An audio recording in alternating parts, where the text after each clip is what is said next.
The light fell differently that morning, as though the sun itself hesitated to pour gold upon the narrow valley carved by centuries of wind and prayer. It was an autumn day where leaves whispered their final songs before surrendering to the damp soil, and in the small mountain village, life clung stubbornly to routine, grinding millet, mending robes, tending to fires that burned more for comfort than for warmth. Yet there was something in the air, something that made even the birds hush their early chatter, their wings folding tight against weathered beams as though afraid to invite the gaze of unseen spirits. The monastery lay at the valley's highest edge, a tooth of stone biting into pale clouds, its walls blotched with lichen and the quiet confidence of old faith. No banners fluttered there, no gaudy proclamations of holiness, only the stillness of prayer, woven into each crack of mortar and the worn grain of cedar doors. Inside those walls, incense smoldered in copper bowls, sending thin braids of smoke to the ceiling beams blackened by centuries of whispers. Each curl of smoke seemed almost alive, a pale serpent of breath, as though the dead who once walked these halls still lingered, unwilling to step beyond the threshold of mortality. Brother Ginia, stooped yet unbroken, moved with steps that belonged to a rhythm older than the stones beneath him. He was a man of 73 winters, his skin pleated like parchment, his back bowed from years of kneeling before wooden Buddhas that stared with calm eyes into the marrow of human frailty. He swept the flagstones with a broom of bundled reeds, not to cleanse dust, for what monk fears dust, but to keep the temple's heartbeat steady, to keep the silence from turning feral. He was alone now, except for the boy. The boy's cries came in fits and murmurs, as though even his lungs were ashamed of their need for air. His name, if such a fragile thread could be trusted to memory, was Tenrin. Barely a season old, his skin glowed like thin porcelain beneath the low sun, yet his breath staggered, catching on the thorns of some unseen ailment. Born under an omen, some said, the night the river froze before the moon could climb her silver ladder, the night wolves prowled close to the orchard walls and howled like grieving mothers. The women in the village pressed their palms together and turned their faces when they spoke of him. His mother, pale and hollow-eyed, had died on the blood-streaked straw mat where he first tasted the air. His father had vanished into the cedar forest weeks ago, and no one asked why. Brother Ginia had carried the infant up the slope with his old arms trembling, wrapped not in silk but in the faded robe of a dead monk whose name the world had long forgotten. He had laid him near the altar, where cold rice offerings hardened in their bowls, and had waited for life to settle its debt with mercy. But mercy was stingy that month, and each passing hour carved the boy thinner, like a candle burning at both ends in a draught no hand could still. And so, in the hush of that hollow morning, the elder lit the last stick of incense, and whispered the words no monk longed to shape with his tongue. It must be done! The phrase fell heavier than iron upon the stones, though no ear but his and the silent idols received it. He bowed 3 times, forehead brushing the earth, and when he rose, the trembling in his knees was not from age alone. For what lay ahead was not in the sutras, not in the scrolls bound with silk and prayer, but in the older laws, the laws of shadow and famine, of mothers burying sons and rivers running dry, of desperate bargains sealed in bone. Beyond the eastern wall lay the garden of unmarked stones, where autumn grass tangled like unkempt hair around crooked markers carved with half-remembered glyphs. The soil there was swollen from last night's rain, dark as a monk's robe steeped in ash. Beneath it, no worms dared to writhe, for the dead of that ground were not all at peace. It was there they had buried him, the monk they called Gyosei, the one who had died without warning, face down upon the prayer mat with lips still murmuring the Lotus Sutra as though he might outpace death with devotion. His body had been cleansed, wrapped in white, weighted with stones, then lowered into the earth with the measured grace of ritual. That was 7 nights past, and now the earth above him lay quiet, though silence often lies. Brother Ginia walked there at dusk, when the sun folded itself behind the cliffs like a weary pilgrim, and stood barefoot in the mud, the wind gnawing gently at his ears. His thoughts were neither clean nor blasphemous. They were something in between, like smoke curling where no flame is seen. The ritual, if it could be called so, was older than this monastery, older than the very language carved into temple beams. Whispers of it lived in winter tales told by grandmothers whose teeth were black from herbs, tales where infants snatched from the jaws of fever returned breathing when sewn into vessels of holy decay. The dead lending warmth to the living, the logic was as cruel as it was simple, a bargain written in rot and stitched by trembling fingers. He returned before the lamps were lit, before the younger novices could glimpse the unrest pooled in his eyes. Not that there were many novices now. Famine and plague had thinned their ranks until the monastery was little more than an echo of its former self, a handful of men scraping prayers against the granite silence of heaven. That night, Jinya slept not at all. He sat cross-legged in the shadow of the altar, the child curled against his lap like a discarded chrysanthemum. Breath after breath, he counted, each shallow gasp a reminder that time was spilling faster than his will could cup it. And when the gong at dawn sounded, a hollow hum that shivered against the ribs of the valley, he rose with resolve heavy as wet rope. The others would not understand. They would speak of karma, of cycles and chains, of sins echoing across lifetimes. But chains were for men who had the luxury of time, and this boy had none.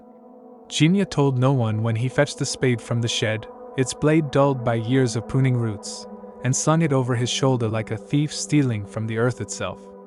The sky wore a veil of bruised clouds, and the wind smelled of old leaves and secrets.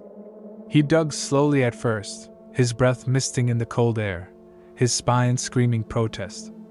Each clod of soil thudded like a muffled drumbeat, summoning ghosts that stirred beneath their damp quilt. And then there, cloth. The faint whiteness of shroud against black earth, like the belly of a fish glimpsed through murky water. His heart faltered, a bird striking glass, yet his hands moved on, clawing at mud until the coffin lay bare. It was no grand box of lacquer and gold, only a pine shell stained by rain and resignation. The lid creaked when he pried it open, a sigh loose from ribs long stilled. Inside lay Gyosiai, or what Gyosiai had become. Death had been gentle, leaving the skin waxen but unspoiled, the lips parted as if mid-chant. The scent was not yet foul, only heavy, like damp silk steeped in herbs and earth. Jinya's throat tightened around a prayer he could not finish.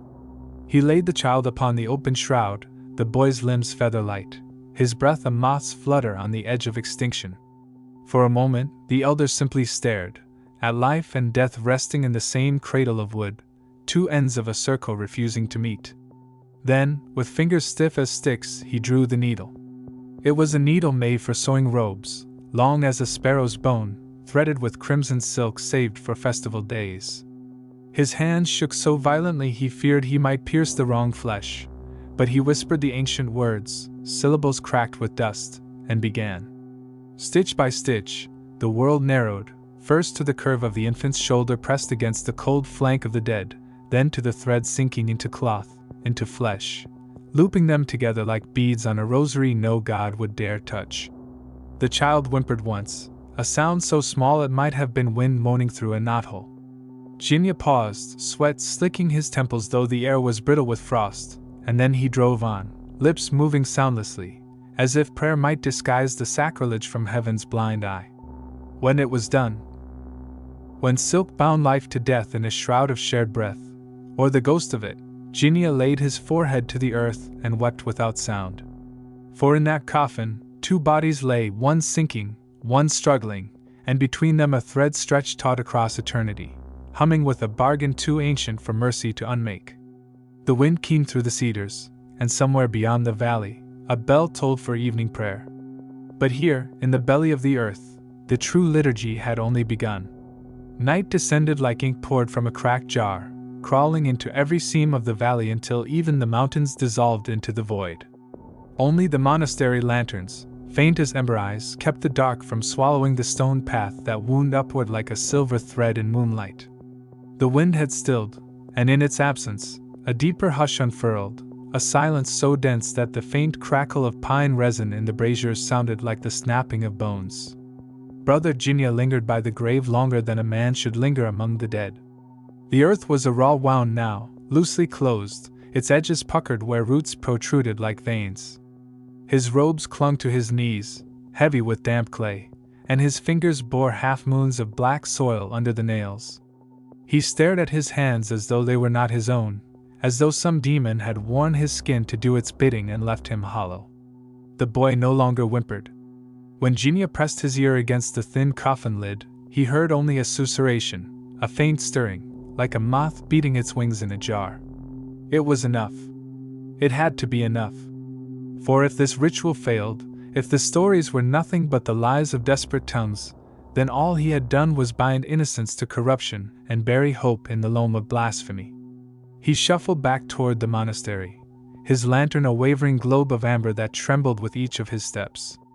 The cedar trees on either side rose like silent judges, their boughs heavy with moisture, their roots coiled deep in the same soil that now cradled a secret too grotesque for the scrolls. He thought of the sutras inked in neat columns by hands steadier than his, sutras that spoke of mercy, detachment, the illusion of suffering. He thought of Josiah's face, waxen yet serene, as though death had been a gentle hand smoothing his brow rather than a blade severing the thread of breath. And he thought of the boy, warm once, pliant as river clay, now sinking toward stillness even as Genia fought the tide. Inside the temple, the air clung like a damp cloak. Shadows hunched in corners where the lamplight could not reach, and the idols loomed higher than ever, their lacquered eyes catching stray glimmers and bending them into something that felt too much like accusation.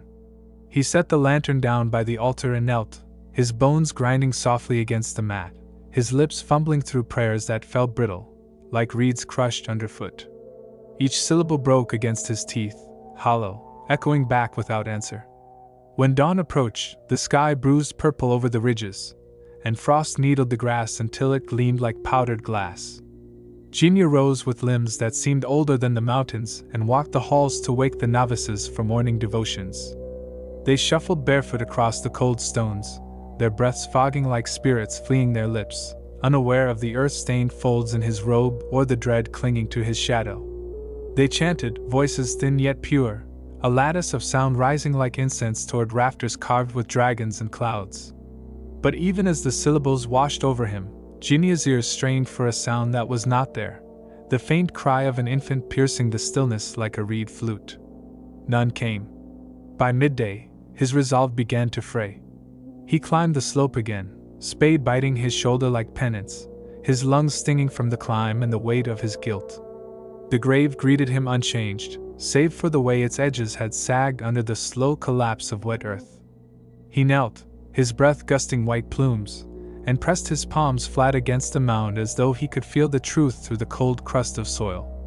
Was it madness to think he sensed warmth? That beneath the coffin lid something stirred, fragile as dawn wind threading through pine needles? His pulse thundered in his ears, a drum of dread and hope beating out of time with the stillness around him. He clawed at the earth like a starving beast until his nails tore and his breath came ragged.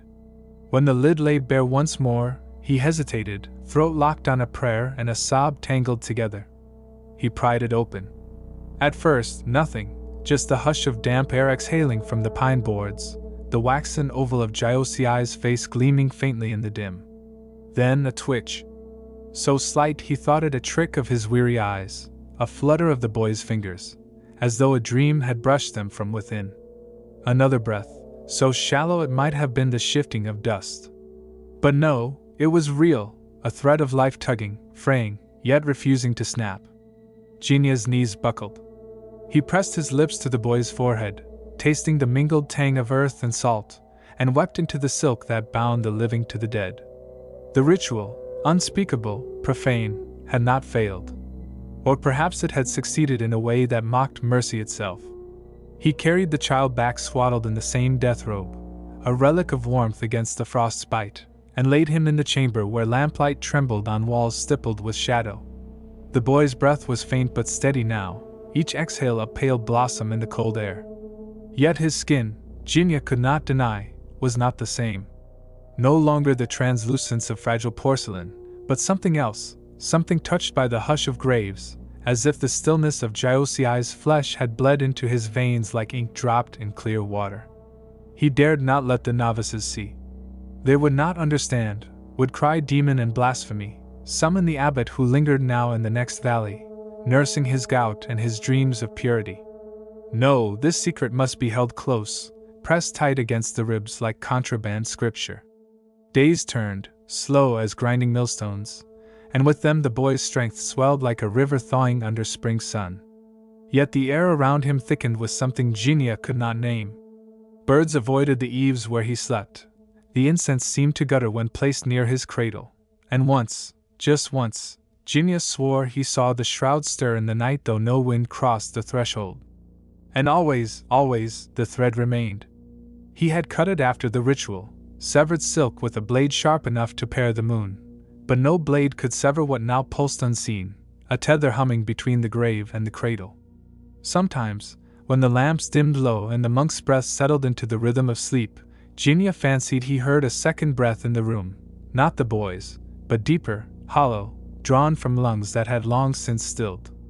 Then came the first sign, a thing so small it might have passed unnoticed, were Genia not wound tight as a drum stretched on winter frost.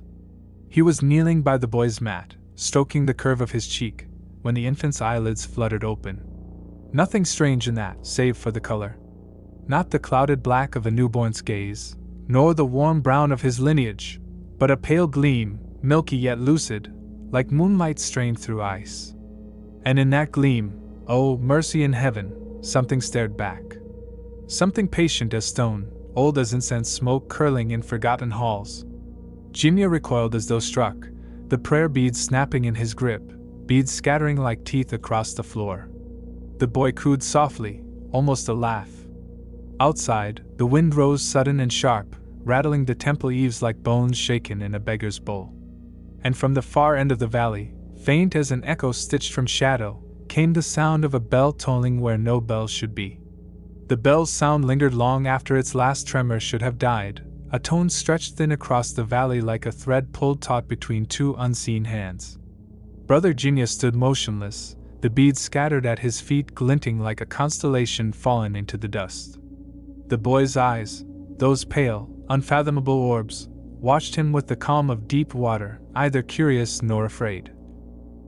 As though he, too, heard the bell and understood its meaning better than the man who knelt trembling beside him. For a long while, nothing stirred. The incense guttered and rose again, drawing smoky hieroglyphs in the air. Outside, the wind whined low through the cedar trunks, bending their spines into grotesque bows. Then the child blinked, slow, deliberate, as if closing the lid on a secret. His lashes trembled like moth wings, and when they lifted again, his gaze seemed dimmer, veiled by the soft, mundane black of infancy. A trick of light, perhaps. A failing of Genia's age-blurred eyes. Yet the elder could not unsee what had glimmered there, a stillness vast enough to dwarf mountains, a depth into which prayer would sink and never ripple. He gathered the beads with fingers that quivered like reeds in river wind, stringing each one onto the thread as though restoring order might cage the chaos that gnawed at the edges of his mind. But the sutras rang hollow in his mouth now, syllables brittle as moth husks. For what verse could sanctify a deed stitched in crimson silk and sealed under moonlit earth? That night, sleep came to him like a thief, snatching hours in jagged fragments.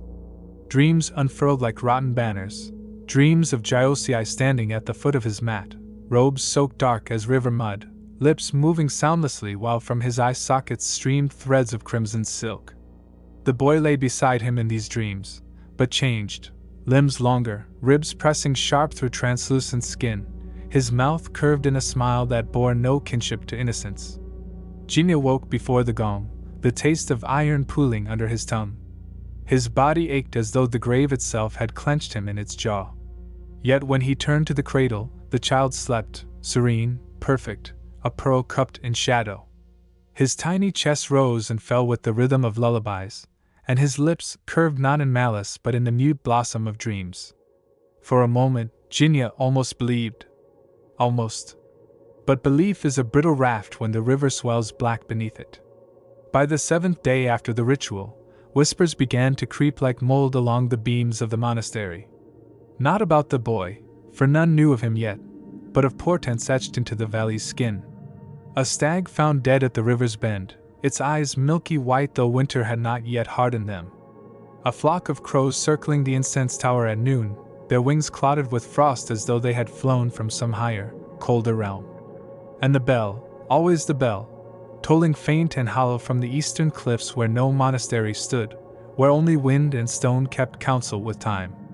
The novices spoke in murmurs, eyes sliding toward Jinya as though his shadow dragged these omens behind it. They were young, all cheekbones and hunger, their faith still green as spring shoots, and fear roots deep in such tender soil. One evening, while scraping candle wax from the altar, Jinya caught two of them watching him, eyes bright with the sheen of questions too raw for their tongues. He smiled then, or tried to, but the curve of his lips felt carved from wood. He prayed harder after that, though prayer now was less a bridge than a pit into which he hurled his terror, waiting for it to echo back in some merciful shape. Yet the only voice that answered was the wind, muttering through the slats like an old man dreaming in his sleep. And the boy grew. It was not the growth of ordinary flesh, slow as moss on stone. No, this was a quickening, subtle yet undeniable, like a shadow lengthening even when the sun stands still. His limbs stretched with a grace too fluid for bone, his skin pale as milk poured over ash. His breath no longer rasped, it slid silent through his lips, so even Jinya, leaning close, sometimes pressed his fingers to the child's chest in dread, only to feel the faint thrum beneath, slow as a temple drum struck in morning. But it was the eyes that undid him. One dusk, as the sky bruised into a purple dusk and the novices filed past the garden to light the stone lamps, Jinya sat with the boy in his lap, humming a sutra whose notes faltered like moth wings. The child turned his face upward, and there it was again, that colorless gleam, that hush of eternity poured into two tiny orbs. And within them, oh, Buddha shield him, floated shapes. Not reflections of lamp or rafters, but shapes that twisted like fish beneath dark water, coils, loops, forms without name yet pulsing with a rhythm older than wind. Jinya bit the cry from his tongue, clutching the boy so tight he feared the fragile ribs might splinter. But the child only blinked, slow as snowfall, and laid his head against the monk's chest, listening perhaps to the frantic bird beat of his heart. That night, the dream returned. But it was no longer Josiah at the mat's edge. It was the boy, grown now, or rather stretched into a man shape too tall for the narrow cell, his limbs jointed wrong, his smile cleaving his face like a red crescent. He held the crimson thread in one hand, looped and looped until it writhed like a nest of worms, and from his mouth poured a voice not born of lungs but of stone, cold and patient. "You have sewn the seam. You cannot unmake the cloth." Jinya woke screaming into the dark, his throat a wound of sound. The lamps guttered as though startled by his terror. From the cradle came a soft noise, a laugh, or the wind, impossible to tell. Outside, the bell began to toll again. Only this time, something answered. From the garden, where the unmarked stones hunched like crooked teeth, a second tone rose, low, resonant, not struck by metal but pulled from the marrow of the earth itself. The two notes braided in the night air, winding like snakes in mating coil, and the cedars bent as though to listen. Jinya fell to his knees, nails raking the mat, tears burning like oil in his eyes. And through the window slit, he saw the sky split by a seam of white fire, lightning, though no storm stalked the ridges. For an instant, the world lay stitched between two realms, one of flesh and prayer, the other of bone and silence. And in that seam, something moved. Something waiting to be born.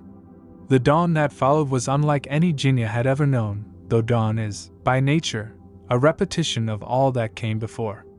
The sky was clear, too clear, as if the night had been scoured clean, leaving nothing but a vast blank dome that pressed down upon the valley. No mist curled from the river. No birds troubled the silence with their querulous chatter. Even the cedars, those ancient sentinels that creaked and moaned with every wind, stood rigid and mute, their boughs heavy as if soaked in unseen frost. Jinya rose before the gong, but it was not devotion that dragged him from the tatame. It was the echo of that midnight tolling, still coiled like a serpent at the root of his hearing. He washed his face in water cold enough to crack his teeth and stared at his reflection in the bronze basin, eyes sunken, skin scored by a map of sleepless nights. He thought of Josiah, the stillness of his face in the coffin, the looped crimson silk puckering the shroud, and for the first time in 73 winters, Jinya feared his own hands. The boy slept, or seemed to. His breath rose in shallow tides, his lids shuddering eyes that might yet glimmer with things no infant should bear. Genia leaned close, searching for signs of fever or pallor, but the child's flesh was cool, almost too cool, like clay shaped in a potter's hands and left to dry in shadow.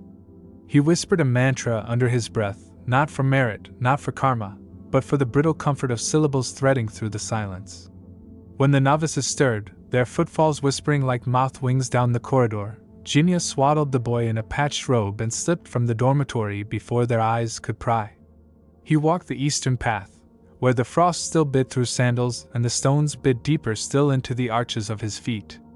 Each step cracked like brittle lacquer beneath the weight of what he carried, not merely a child, but a secret heavy as a sealed jar of poison. The graveyard crouched at the path's end, its stones hunched like penitent backs, their inscriptions half devoured by moss. Here the air always seemed thicker, as if grief clung to it in damp folds. Genia stood where he had stood before, spade biting the frost-hardened soil, his breath smoking like incense offered to no altar. He told himself he came to pray for Giosii, to balm the wound of sacrilege with whispered verses. But the truth writhed beneath that veil. He came to listen. For 3 nights now, the tolling had come from these depths, not the bright clang of hammered bronze, but a sound older, slower, drawn from bone rather than metal. And when the wind hushed and the trees held their breath, he could feel it in his marrow, a vibration crawling like ants along his spine. He knelt by the mound, fingertips grazing the crust of earth, and closed his eyes. For a heartbeat, nothing. Then there. A tremor. Faint as the pulse of a moth's wing yet steady, drumming up from the soil into his bones.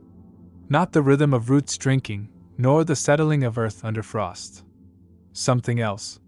Something that pulsed in tandem with another sound, the boy's breath, brushing against his ear like the sigh of a sleeping tide. Genia recoiled as though the earth had burned him. The boy stirred in his arms but did not cry. He never cried now, not since the thread was cut. His silence was worse than wailing, heavy and complete, a silence that seemed to listen rather than merely exist. The elder clutched him tighter and turned away from the stones, though the pull of that vibration gnawed at his back all the way down the path, tugging like an invisible hook sunk deep in his spine. By noon, the monastery buzzed with murmurs. Not about the omens alone, though these multiplied like rot in a barrel of grain, but about a shadow seen gliding along the cloisters after midnight, tall and thin as a winter tree. Some claimed it was Genia, sleepwalking in his senility. Others swore the shadow bent wrong at the joints, that it slipped between pillars without breaking shape, as smoke slides through the slats of a lantern. The novices clutched their beads tighter and knelt longer before the idols, their voices weaving sutras into a trembling net of sound. But sound cannot net the wind. That evening, as the gong's final note bled into dusk, Genia sat with the boy in the incense hall, watching smoke coil from the braziers in shapes that uncurled too slowly, as though reluctant to vanish. Shadows lunged long across the lacquered floor, and in one of them, thin, needled, crawling along the wall like a worm of night, he thought he saw a thread. Crimson. Gleaming like a drop of blood frozen mid-fall. It looped once, twice, and vanished when he blinked. He told himself it was weariness. A trick of the lamp's tremor. Yet his fingers crept to his robe, seeking the beads, only to find them warm, warm as if held in a fevered fist, though they had lain untouched on his mat. The boy opened his eyes then. No veil of innocence cloaked them now. They gleamed like glass scoured clean of reflection, 2 discs of pale fire pooling with shapes that writhed slow and serpentine. Genia froze, breath clogged in his throat, as the child's lips parted. A sound slid out, not a cry, not a coo, but something drawn thin as silk over a blade, a syllable older than prayer and colder than stone. Han! The word, or what passed for one, hung in the incense-heavy air, trailing echoes like cobweb strands. The boy's gaze did not waver, and in its depths Genia saw not infancy but hunger, a hunger vast as the gulf between stars, a hunger that gnawed not at flesh but at the very sinews of being. His knees gave way. The beads spilled again, skittering like black seeds across the floor. The lamp scuttered all at once, their flames cowering to pinpricks as though some vast breath had drunk the air. And from beyond the eastern wall, muffled under yards of soil, came the sound he dreaded most. A heartbeat. Slow. Heavy. Beating from the grave where Josiah should have slept. It beat once. Twice. A third time, each thud rolling through the stone floor like distant thunder. And then, braided with that pulse, the bell began again, low, patient, tolling not from air but from the earth's dark belly. The boy laughed then, soft, almost sweet, and reached for Gina's face with fingers that felt too cold, too sure, for any child's hand. And when those fingers brushed his cheek, something inside him unstitched. The first tear slid down Gina's cheek before he even realized his eyes had broken. It wasn't grief, not at first, more like the body's reflex when wind lashes salt into the lashes, when something unseen pricks the tender corners of the soul. But as the cold pressed deeper, blooming from the child's fingertips into the marrow of his bones, grief came tumbling after it, swift and ruthless, carrying fear like a black tide foaming on its crest. He wanted to wrench away, to fling the boy from his lap, to scatter this nightmare like a rat startled from rice bins. Yet his arms betrayed him, welded around the child in a vice of trembling devotion. His breath gusted harsh against the boy's temple, and still that tiny hand lingered on his cheek, a hand that no longer felt soft, but firm, its pads ridged with something not yet flesh, not yet bone. The boy gazed into him, yes, for there was no surface in that stare, only depth, an abyss filmed with ice and veined with threads of pulsing crimson. In those eyes, Gina glimpsed corridors that seemed carved through worlds of salt and bone, walls slick with shadow, and at the corridor's end, a door. A door sewn shut with silk darker than night. Behind it, something moved. Then the voice came again. Not aloud, not with breath or tongue, but coiling straight into his skull like smoke funneled down a chimney. You opened the seam, old one. You drew the first stitch. Gina's lips peeled back from his teeth. No sound tore free, though his throat quivered like a string plucked by unseen fingers. His mind clawed for sutras, mantras, even the hollow shell of a name, but the voice drowned them all, slick and steady. Now the cloth must be finished. And with that, the boy smiled, slow, deliberate, lips stretching into a curve that seemed carved by something unfamiliar with the geometry of mercy. His teeth were small, milk-white, yet too even, too sharp in the lamplight's quiver. The lamps guttered again, then died. Dark surged through the incense hall like ink blooming in water, swallowing rafters, idols, floor. Gina's fingers groped blindly for the beads spilled across the mat, clutching one, too few, too smooth. The world tilted, pitched by a tremor that thrummed through the stones, a tremor synced with the heartbeat pounding from beneath the earth outside. Thud. Pause. Thud.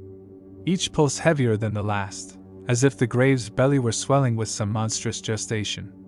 The bell answered, its tone bending deeper, until it no longer resembled metal, but the booming of a hollow rib cage struck from within. The boy wriggled free from Gina's faltering grasp and slid to the floor, not crawling, not toddling, but gliding, his limbs moving with a grace that mocked infancy.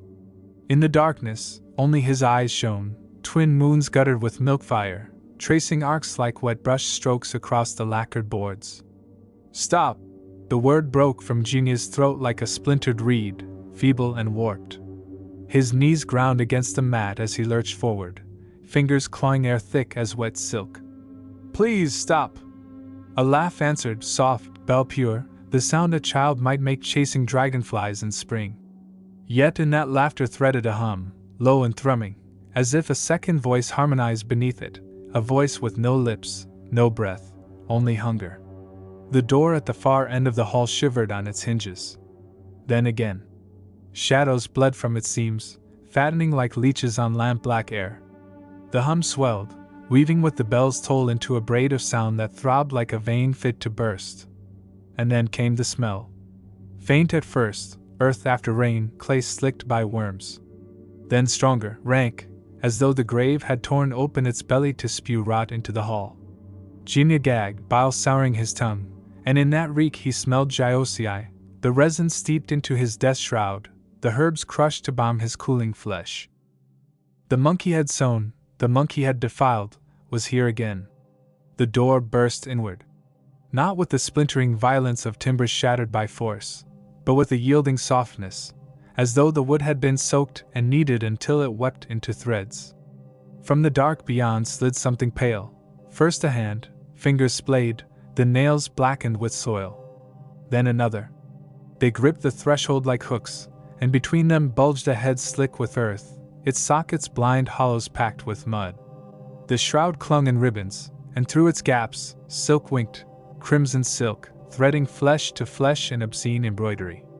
Gyosei, what had been Gyosei, heaved forward, spine curving in insect arcs, joints bending with a grace born not of bone but of strings pulled tight. And stitched along his ribs, like a moth sewn to a corpse for some godless taxidermy, clung shapes small and shrunken, shapes that once were human, their mouths gaping, threaded shut. Genia reeled backward, palms scrabbling against the lacquer that pulsed slick as liver beneath his hands. His mind shrieked through sutras like a drowning man gulping reeds, but each syllable sagged into rot before it left his lips.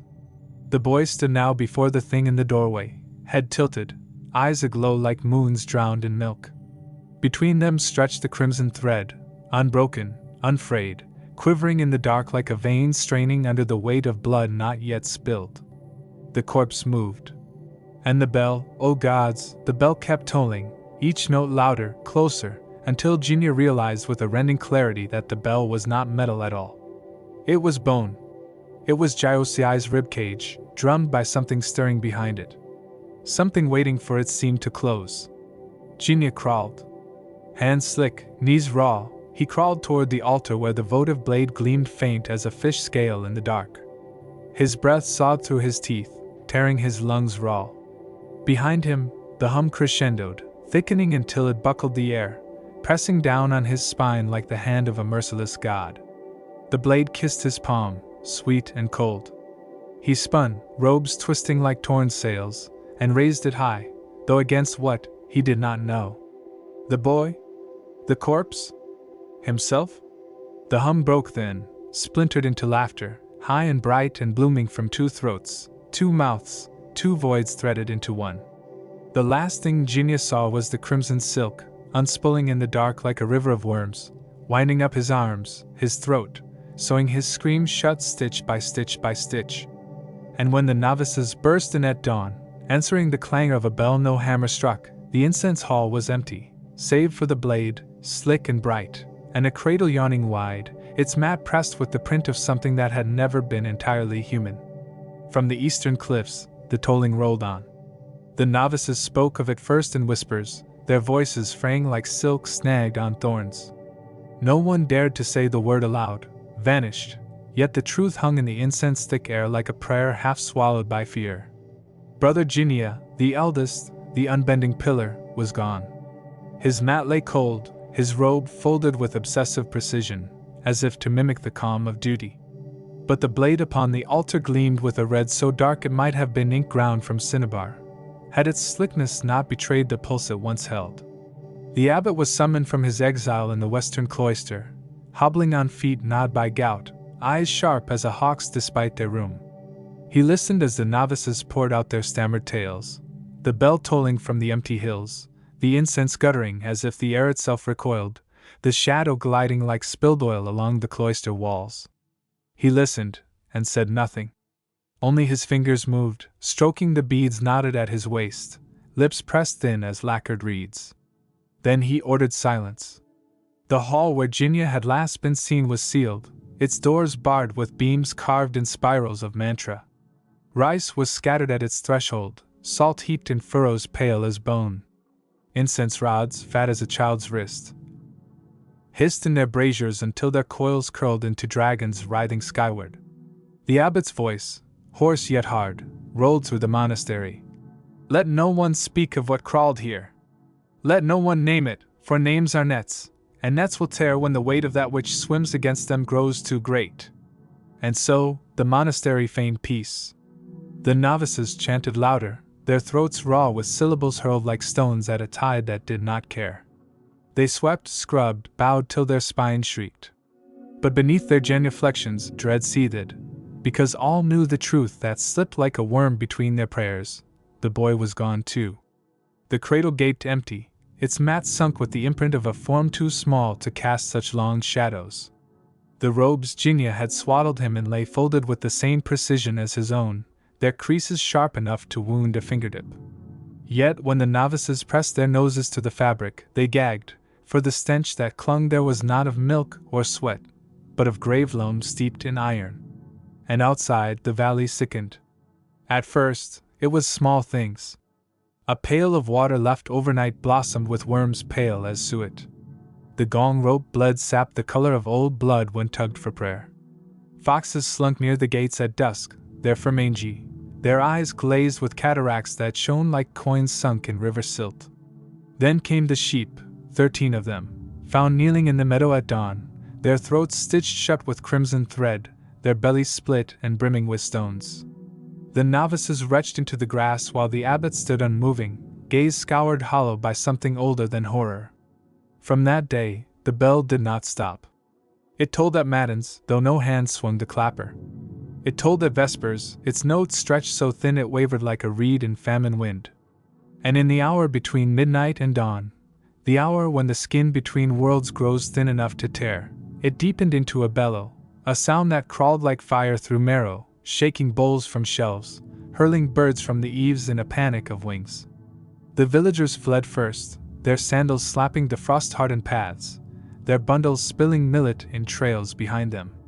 They left offerings at the gate, cakes of pressed barley, amulets strung with copper coins, infants' rattles blackened with soot. But their prayers, like their footprints, washed away in the rain that slicked the valley with the gloss of a corpse's eye. Within the monastery walls, discipline curdled into madness. Some novices lashed themselves with cords till their flesh wept pink ribbons, shrieking sutras into the rafters. Others stuffed their ears with wax, clawed their faces bloody to carve the tolling from their skulls. Two flung themselves into the river, their bodies snagged days later on willow roots, mouths packed with silt and silk. The abbot, in his gout-gnawed solitude, wrote letters no one read. Their characters spooled in coils across the parchment, ink thick as clotted blood, sutras warped into shapes that scuttled when seen too long. He sealed them with wax impressed by no sigil the monks knew, and sent them downriver with couriers who never returned. And then, the birth began. It started in the incense hall, barred and salted though it was. The wood blackened first, lacquer blistering into bubbles fat with steam. From the seams between the floorboards seeped threads, crimson, glistening, twitching like worms drunk on moonlight. They crawled toward the beams, coiling, knitting themselves into shapes that pulsed as if with breath. The salt hissed, curdled to scum, and the rice sprouted black shoots that split their husks with wet pops. One novice, bold or witless, tore down the bars and stepped inside. His scream sheared the dawn like silk ripped on a nail, and then it cut off, bitten clean, leaving only a hush thick with the stink of iron and wet earth. When the others dragged him out, what they carried was no longer a man, but a thing stitched into itself, lips fused to belly, arms spiraled into ropes slick with blood, crimson thread lacing him like the binding of a forbidden text. The abbot burned him without rite. On the 7th day of this unholy gestation, the floor split with a sound like ribs cracking under a butcher's cleaver. The boards curled back, tongues of lacquer, and from the dark beyond them heaved a bulk pale as root flesh, swaddled in shrouds that dripped loam, stitched with cords of silk thicker than any loom could birth. It rose slow, joint by joint, its limbs bending in arcs obscene for any anatomy born under sun. And stitched to its flank, like offerings nailed to a shrine, hung faces, some slack in the grace of death, others twitching in the rigor of dreams not yet broken. In its crook it cradled something small. Something that suckled, not at breast, but at the hollow of a throat slit clean and looped with thread. The boy. And his eyes, oh, God's pity the ones who saw. His eyes were lanterns drowned in milk fire, their pupils threads unraveling into infinity. He smiled, teeth petal white and sharp as temple chisels, lips humming syllables slick with rot. Words no monk had ever learned, yet every ear knew, the way marrow knows the chill of earth before the body touches grave. The abbot flung the last of his incense into the blaze, screaming verses that shredded his throat raw. But the smoke only curled back, coiling around his skull like a crown of worms, and when it cleared, the hall was empty. Empty, save for the bell, toppled and split. From its cracked throat spilled silk. And in the valley below, the villagers who lingered saw the cedars bow, not to wind, but to something moving between them, pale and jointless, trailing threads that stitched the fog into veils. They saw the monastery lanterns gutter and die, and in that darkness, two lights bloomed like moons drowned in blood. The lights moved. Downward. Toward the river. And behind them, the tolling rolled on. The river had never known such silence. Even in the depths of winter, when ice clasped its flanks like a coffin lid and the cedars bowed under loads of white, the water still murmured, low and secret, threading syllables through the stones. But now it lay dumb, as though the tongue of current had been torn out. Mist clouded above it, thick as milk curdled in a black bowl, and through that gauze came the lights, too, drifting slow as lanterns tugged by a blind man's rope. Villagers, crouched in the bramble along the far bank, held their breath till their ribs ached, palms glued with prayer sweat. They had fled the monastery weeks ago, abandoning altars and orchards, yet still the tolling found them, sliding through the gullies like a worm of sound. They told themselves the bell was just a bell, that no thread stitched its voice to flesh. But when they saw those lights, and the thing that followed, their prayers cracked in their mouths. The shape was pale. Pale as root flesh peeled from soil, pale as belly skin bloated on a drowned corpse. It moved without stride or crawl, its limbs folding in ways that mocked the order of bones, joints bending inward and outward like hinges hammered wrong. Its surface writhed, what looked like flesh but pulsed as if spun from threads, layer upon layer, cords looping, knotting, tightening with a patience older than breath. Faces floated in that weave. Some slack with the peace of extinction, others twitching in dream, lips puckered where crimson silk had sewn them shut. And among those mute mouths yawned gaps, cavities where faces had been, empty hoops of thread, waiting for what would come. Cradled in its crook was the boy. If boy he could still be called. For he had stretched, ripened into something neither infant nor man, a reed pulled long beyond its grain. His limbs lay slack in ease, yet his head lolled with the poise of a king surveying the slope of his dominion. And his eyes, those pale moons, glimmered brighter now, twin furnaces drowned in milk fire, veined with filaments that pulsed like threads drinking blood. He smiled as he drank. Yes, drank. For in his lap sagged a shape the villagers could not name at first, save by its color, that bruised dusk of rotting fruit. Then they saw the limbs, one jerking weak as a fish gutted alive, and the truth boiled up their throats like vomit. It was a novice. What remained of him, his throat looped with silk, his chest yawning wide like a second mouth. From that wound the boy suckled, his lips working slow, patient as a babe at breast, though the draught was not milk but shadow, and the air reeked of iron drowned in incense smoke. The thing that bore him shambled into the river. Its bulk broke the mist, sending skeins of white unraveling, and the water, mute till now, began to thrum, not flow, but thrum, like the taut skin of a drum struck by a hand too vast to see. The villagers clutched their ears, for the sound was not sound but pressure, a pounding through skull and bone that rattled teeth loose in their gums. One man ran. He tore from the bramble, shrieking, legs threshing mud, his breath bursting in clouds that ripped away like paper in wind. He ran till his knees split and his nails tore against stone, and still he heard it, swelling behind him, that thrum, that tolling, rolling closer, knitting itself into the beat of his heart until the two were one. When they found him days later curled in the ditch where frost gnawed the weeds, his lips were sewn shut with silk. His eyes stared wide, the whites filmed in milk fire, and in his arms he cradled nothing, yet his hands gripped as though clutching a weight heavy enough to bow his spine. Back at the river, the mist thickened. From its coils rose towers. No, not towers, but threads, crimson and slick, winding skyward till they knotted into shapes that mocked the geometry of clouds. The air sagged under their stink, a reek of iron steeped in resin, grave earth kneaded with old blood. And through that lattice of silk and fog came voices, not one, not two, but a chorus stitched from 100 throats, chanting in a tongue that slithered like entrails dragged across stone. The villagers fled then, flinging amulets into the mud, tearing sutras from their belts to scatter like flayed skin. Some plunged into the cedar groves, others up the shale ribs of the gorge, but none reached the summit. For the paths had changed. The ridges looped back upon themselves, knots of stone twisting like intestines, and the trees leaned in, their roots webbed with silk fat as a monk's thumb. By dusk, the valley lay hollow. No bleat of goat, no croak of crow, only the tolling, now thick as tar, each note dragging a thread behind it, looping the sky into a shroud. The river frothed not white but red, and upon it floated shapes like lotus blooms, faces stitched at the lips, bobbing in slow orbits around a bulk that pulsed as though drawing breath through every seam. The monastery was gone. Not burned, not toppled, gone, as if plucked from the earth by fingers too vast to see. In its place yawned a pit, a mouth ringed in silk, its edges puckered, sucking mist and moonlight down its throat.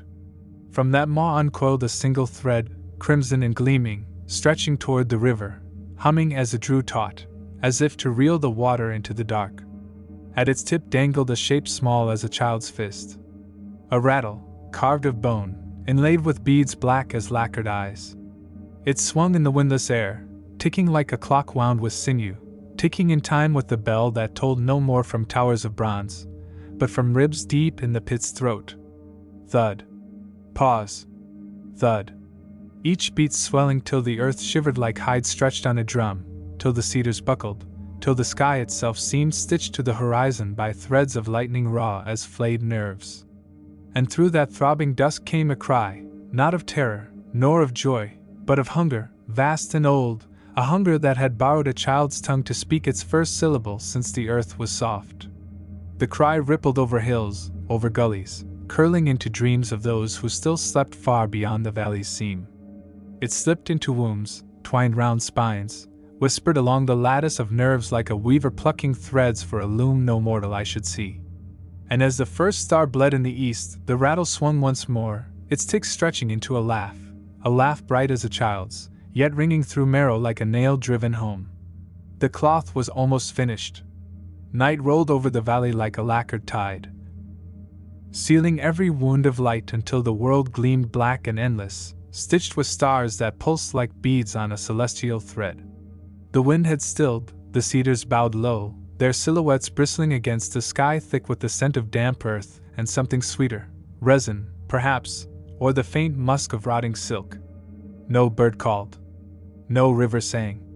Even the insects, those tireless choirs of dusk, had guttered into silence, their tiny drums smothered by a hush that felt less like absence than command. From the hollow where the monastery once knelt now yawned a wound vast and tender, a pit ribbed with scarlet cords that gleamed wetly in the spill of moonlight. They looped and crisscrossed, weaving the earth into a seam tight enough to pulse. Within its throat, darkness glimmered, not void, but a gloss like oil, rippling as if stirred by breath from lungs too deep to name. And from that breath came a sound, slow and patient, tolling through the soil into the bones of hills. Thud. Pause. Thud. A heartbeat, or a hammer on a distant forge, though what was being shaped could not be wrought in metal, nor tempered by fire, but only sewn, stitch by crimson stitch, until the cloth was vast enough to shroud a sky. The boy stood at the rim. No longer swaddled, no longer slack in the helpless sprawl of infancy, he towered in a grace not human yet not wholly unmade, limbs long as cedar shadows, skin pale as root flesh peeled under moonlight. His hair, once a black down, now spilled in cords matted with thread, each strand quivering as though whispering in some silent wind. And his eyes, those eyes, lanterns drowned in milk fire, their pupils split into filaments that writhed like worms drunk on starlight. He gazed upward, toward a heaven sagging low, puckered where stars clustered thick as stitches cinched to bind a wound. And in his gaze burned not hunger alone but a serenity more terrible than rage, a calm vast as winter fields where no hoof prints mar the snow. He lifted his hands, palms outward, and the threads obeyed. They surged from the pit, scarlet and slick, writhing into the air like eels leaping from a black river. They coiled round cedars, throttling trunks until resin wept in tears dark as ink. They lassoed the bell frames, the shrines, the very stones of the cloister paths, reeling them down into the wound where silence swelled like a tide of pitch. From the mountains they drew roots, from the roots they drew worms, from the worms they drew the whispers of all things buried, and bound them in a tapestry throbbing with the pulse of a single wordless prayer. And above, oh above, the sky strained like hide stretched on a frame. Stars bulged, smearing their fire into threads white as nerve, red as raw sinew, green as copper kissed by rot. They fell not downward but sideways, sliding into the boy's outstretched hands, knotting themselves through the lattice of silk until the night itself was dragged like cloth across the loom of an unseen god. The bell? It tolled still, yet deeper now, so deep it shuddered through blood, shaking loose the mortar of marrow, tolling from no tower, no rib, but from the seam where earth and sky puckered to kiss. With each note, the weave thickened, with each note, another voice joined, a cry, a laugh, a lullaby slurred by worms. Soon the chorus was everything, the hiss of silk, the sigh of roots, the moan of rivers pulled taut as harp strings, plucked by winds that blew from nowhere. And then, quiet. Not silence as mortals know it, but a hush that roared, a hush that pressed upon the lungs like a lover's palm, forcing breath to still. In that hush the boy, no, the thing wearing the memory of a boy, lowered his arms. The threads hung slack, glistening in the moonspill, tremoring as though sighing after long exertion.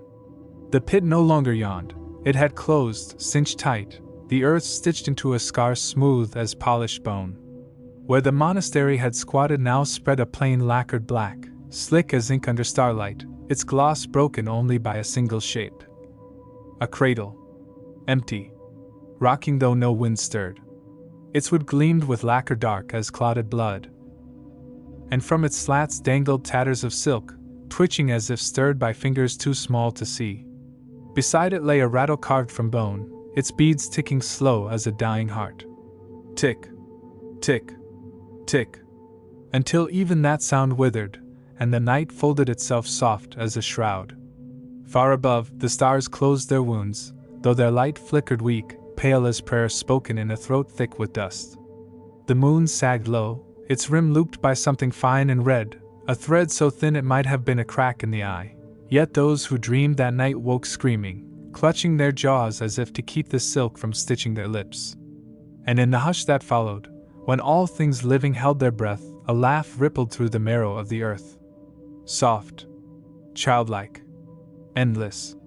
So it ended, or so the tale was told, in whispers curdled by time, stitched from rumor into riddles murmured by monks whose eyes never blinked the same again. Of the monastery, no stone endured.